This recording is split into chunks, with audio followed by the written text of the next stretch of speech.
फटाफट खबरों के बाद अब खबरें कुछ विस्तार से देख लेते हैं। बड़ी खबर की बात करें, पश्चिम बंगाल की मुख्यमंत्री ममता बनर्जी ने लोकसभा चुनाव जल्द होने की संभावना व्यक्त की है।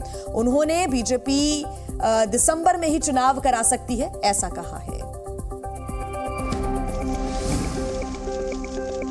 लोकसभा चुनाव को लेकर सभी पार्टियां तैयारियों में जुट गई हैं। बीजेपी अपना किला बचाने के लिए रणनीति बना रही है, तो विपक्ष केंद्र में वापसी के लिए दांव लगा रहा है। आम चुनाव में वोट संख्या बढ़ाने के लिए तमाम दिग्गज नेता जनसभा भी कर रहे हैं। सोमवार को सीएम ममता ने युवाओं को संबोधित करते हुए चौंकाने वाला दावा किया। उन्होंने कहा कि बीजेपी इस साल दिसंबर में ही लोकसभा चुनाव करवा सकती है। इसके साथ ही उन्होंने एक और बड़ा दावा किया कि बीजेपी ने चुनाव प्रचार के लिए सभी हेलीकॉप्टर पहले से ही बुक कर लिए हैं। उन्होंने आरोप लगाया कि बीजेपी किसी और राजनीतिक दलों को प्रचार के लिए हेलीकॉप्टर का इस्तेमाल नहीं करने देना चाहती। ममता बनर्जी ने कहा कि बीजेपी देश में नफरत को बढ़ावा देने का काम कर रही है। पार्लियामेंट इलेक्शने सब हेलीकॉप्टर बुक करे निয়েছে যাতে কোনো পলিটিক্যাল পার্টি কোনো হেলিকপ্টার না পায়।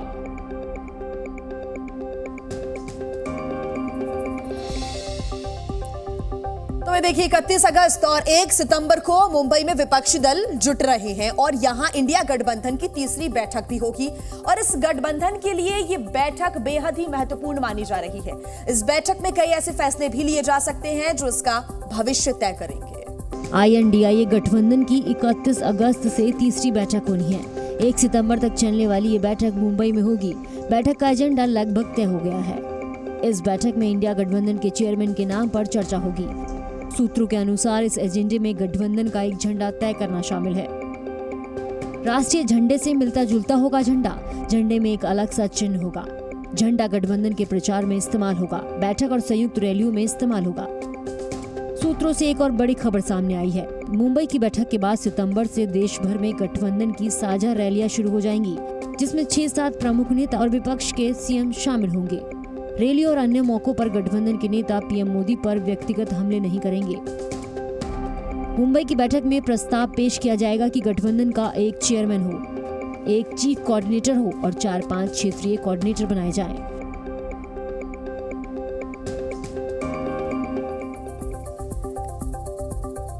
बात बिहार की, जहां जाति जनगणना पर केंद्र सरकार ने सुप्रीम कोर्ट में हलफनामा दाखिल कर दिया है, जिसमें सरकार ने कहा है कि राज्य को जनगणना का तो अधिकार ही नहीं है। बिहार की जातीय गणना को लेकर सोमवार को सुप्रीम कोर्ट में फिर सुनवाई हुई। केंद्र सरकार ने सुप्रीम कोर्ट में हलफनामा दाखिल किया। इसमें सरकार ने कहा कि जनगणना एक्ट 1948 के अनुसार जनगणना का अधिकार केवल केंद्र सरकार को है, राज्यों को नहीं। आरजेडी चीफ लालू यादव और बिहार के डिप्टी सीएम तेजस्वी यादव ने बीजेपी पर गंभीर आरोप लगाया है और कहा कि बीजेपी चाहती ही नहीं है कि बिहार में जातीय जनगणना हो। बीजेपी तो विरोधी है पूरी तरह से, इसको नहीं चाहता है बीजेपी और संघ, ये दोनों। तो वहीं बिहार के पूर्व उप मुख्यमंत्री सुशील मोदी ने कहा कि केंद्र सरकार ने सुप्रीम कोर्ट में हलफनामा देकर स्पष्ट कर दिया कि वो बिहार में जातीय सर्वे कराने के विरुद्ध नहीं है। मैं केंद्र सरकार को बधाई देना चाहूँगा, क्योंकि केंद्र सरकार ने ये कहा कि जो सेंसस एक्ट है, जनगणना एक्ट है 1948, उसके तहत जनगणना कराने का अधिकार केवल केंद्र का है। सुप्रीम कोर्ट के वकील विनीत जिंदल ने हिंदू धर्म पर टिप्पणी को लेकर समाजवादी पार्टी के नेता स्वामी प्रसाद मौर्य के खिलाफ पुलिस में शिकायत दर्ज कराई है। मुझे मिला है जनचौक के माध्यम से। समाजवादी पार्टी के नेता स्वामी प्रसाद मौर्य पिछले काफी समय से लगातार अपने बयानों को लेकर सुर्खियों में बने हुए हैं। रामचरितमानस को लेकर दिए गए बयान के बाद हिंदू धर्म को लेकर विवादित बयान दिया है। स्वामी प्रसाद मौर्य ने कहा कि हिंदू कोई धर्म नहीं है, ये केवल एक धोखा है। हिंदू धर्म नाम की कोई धर्म है ही नहीं। हिंदू धर्म केवल धोखा है। स्वामी प्रसाद मौर्य पर बीएचपी नेता राजकमल गुप्ता ने बड़ा हमला बोला है। उन्होंने कहा कि स्वामी को गिरफ्तार करना चाहिए, उनको हेट स्पीच में बंद करके जेल में डाल देना चाहिए।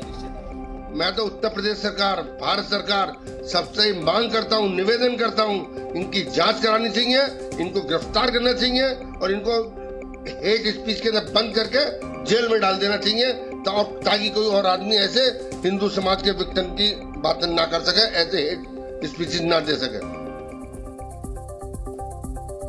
सीबीआई ने दिल्ली शराब नीति घोटाले में एक नया मामला दर्ज किया है। इस नई एफआईआर में ईडी के अधिकारी और यूडीसी समेत 7 आरोपियों पर गिरफ्तार हुए आरोपी से मदद के नाम पर रिश्वत लेने के आरोप लगे हैं। सीबीआई ने दिल्ली शराब नीति घोटाले में एक नया मामला दर्ज किया है। इस नए एफआईआर में ईडी के अधिकारी और यूडीसी समेत 7 आरोपियों पर गिरफ्तार हुए आरोपी से मदद के नाम पर रिश्वत लेने के आरोप लगे हैं। ईसी अधिकारी समेत 7 पर मामला दर्ज, सभी पर रिश्वत लेने का आरोप। आरोपियों में होटल क्लार्जिस के सीईओ का नाम भी शामिल। ईडी के डायरेक्टर सोनिया नारंग ने दर्ज की शिकायत।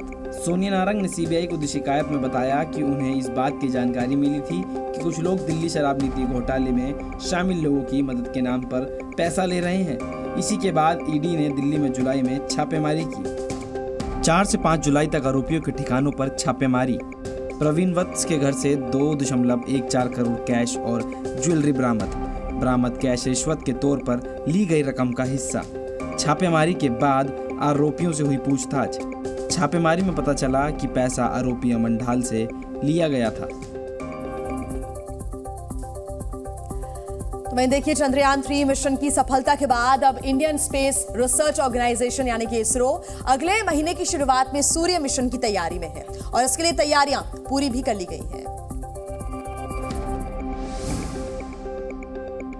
महज 5 दिन पहले चांद के दक्षिणी ध्रुव पर अपनी काबिलियत की छाप छोड़ने वाले इसरो के वैज्ञानिकों का अगला निशाना सूरज है, जिस पर तिरंगा लहराने की तैयारियां पूरी हो गई हैं। इसरो के सूर्य मिशन का नाम आदित्य L1 है, जो धरती से सूरज की तरफ 15 लाख किलोमीटर तक जाएगा और सूरज से धरती पर पड़ने वाले असर का पता लगाएगा। ये सूर्य की स्टडी के लिए भारत का पहला स्पेस मिशन होगा। मिशन आदित्य L1 का मकसद सूरज की स्टडी करना है। आदित्य L1 अपने साथ 7 पेलोड लेकर जाएगा। ये फोटोस्फीयर और क्रीमोस्फीयर का निरीक्षण करेगा, साथ ही सूर्य की सबसे बाहरी परत का ओवरव्यू करेगा। अब जबकि भारत का मिशन आदित्य L1 सूरज की तरफ अपने कदम बढ़ाने के लिए तैयार है, तो उम्मीद ही नहीं बल्कि पूरा विश्वास है कि ये ऊर्जा के इस सागर से कई नई जानकारियां निकाल कर लाएगा।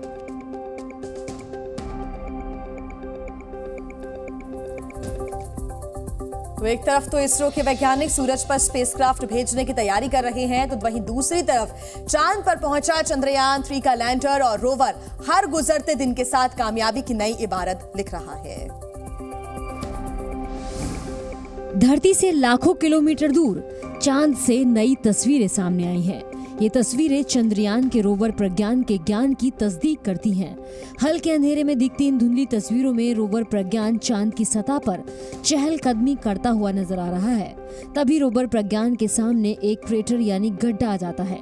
इस क्रेटर का डायमीटर करीब 4 मीटर था और ये प्रज्ञान के रास्ते में करीब 3 मीटर आगे था। ये क्रेटर इतना बड़ा था, अगर इसमें प्रज्ञान का पहिया आ जाता तो ये गिर भी सकता था और शायद इसे नुकसान भी पहुंच जाता। मगर प्रज्ञान ने बेहद ही होशियारी का परिचय दिया। जैसे ही प्रज्ञान को पता चला कि उसके पहिए के आगे एक बड़ा सा गड्ढा है, तो रोवर को पीछे लाया गया और रास्ते बदलकर दूसरी तरफ बढ़ गया। इस तरह प्रज्ञान ने मिशन चंद्रयान के 5वें दिन अपने सामने आई इस पहली बाधा को पार कर लिया। रोवर प्रज्ञान को क्रेटर से बचते हुए देखकर इसरो कमांडर सेंटर में बैठे वैज्ञानिकों ने भी राहत की सांस ली। दिल्ली एम्स के 5 डॉक्टर्स की टीम ने एक उड़ते प्लेन में 2 साल की बच्ची को मेडिकल ट्रीटमेंट देकर उसकी जान बचा ली, वो भी तब जबकि इलाज के दौरान ही बच्ची को हार्ट अटैक भी आ गया। अब बात आसमान में देवदूतों के हैरान करने वाले कारनामे की। जी हां, आखिर डॉक्टर्स को यूं ही भगवान नहीं कहा जाता।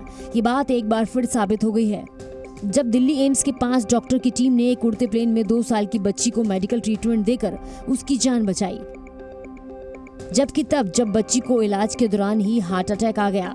डॉक्टरों ने देखा कि बच्ची को ना तो सांस आ रही और ना ही उसकी पल्स चल रही थी। इन डॉक्टर्स ने पहले बच्ची को CPR दिया, इसके बाद तमाम सीमित साधनों में बच्ची को इन IV कनोला भी लगा दिया, जिससे उसको दवा दी जा सके। हालांकि इस बीच उस बच्ची को हार्ट अटैक हो गया था, लेकिन डॉक्टर्स ने उसे बचाने के लिए हिम्मत नहीं हारी और AED डिवाइस लगाया। दरअसल एक आर्टिफिशियल डिफाइब्रिलेटर है, जिससे दिल की धड़कनों को वापस लाने के लिए इस्तेमाल किया जाता है। 45 मिनट की मेहनत के बाद बच्ची की सांस वापस लौट आई और फ्लाइट को नागपुर के लिए डाइवर्ट किया गया और बच्ची को एम्बुलेंस के जरिए अस्पताल पहुंचा दिया गया।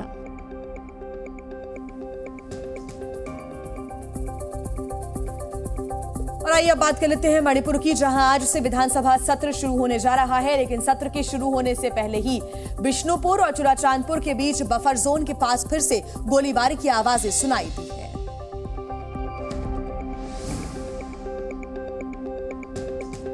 हिंसा का तनाव झेल चुके मणिपुर में बेहद अहम दिन है। आज मणिपुर में विधानसभा सत्र होगा। कुकी-जो समुदाय के 10 विधायकों ने पहले ही घोषणा कर दी है कि वे सुरक्षा कारणों से सत्र में हिस्सा नहीं लेंगे। कुकी समुदाय से आने वाले एक मंत्री नेमचा किपगेन ने पहले ही स्पीकर को छुट्टी का आवेदन दे दिया है। सूत्रों के मुताबिक सरकार जहां शांति बहाल करने के लिए उठाए गए कदमों का ब्यौरा देगी, वहीं विपक्षी कांग्रेस लगभग सरकार की कथित विफलता के लिए सीएम एन बीरेन सिंह और बीजेपी सरकार पर निशाना साध सकती है। लेकिन इस बीच मणिपुर में एक बार फिर तनाव का माहौल बन गया है। स्थानीय लोगों के मुताबिक बिष्णुपुर और चुराचांदपुर के बीच गोली चलने की आवाजें सुनाई दी। गोलीबारी बफर जोन के पास सुनाई दी है। क्वाड का जो बफर जोन के नजदीक इलाका है, वहां रहने वालों ने ये दावा किया है। वहां के लोगों का कहना है कि टोरबांग बंगलों की ओर से गोलीबारी की आवाज सुनाई दी है। जी न्यूज़।